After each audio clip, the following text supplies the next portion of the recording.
Dok, paano po nagkakaroon ng antimicrobial resistance? Ang mga antimicrobials ay mga gamot na ginagamit para patayin o pabagalin ang growth ng mga microorganisms. Kapag ang mga microorganisms ay na-expose sa mga ito, nagkakaroon ng selective pressure na maaaring mag-drive sa microorganisms to evolve and become drug resistant. Dok, may kinalaman po ba ito sa madalas o maling paggamit ng antibiotics? Isang dahilan para mangyari ito ay kapag mali ang paggamit ng antimicrobials tulad ng hindi pagsunod sa payo ng doktor or kapag gumagamit nito kahit hindi naman kailangan. So yung drug-resistant microorganisms nagsusurvive, nagpaparami sila at naipapasa na.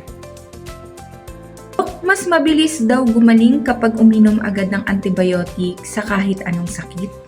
Maling-mali, it's a myth. Importante na magpakonsulta sa mga doktor at sundin ang kanilang payo lalo na sa pag-inom ng antimicrobials tulad ng antibiotics. Huwag uminom ng mga tirang antibiotics or bumili ng walang reseta.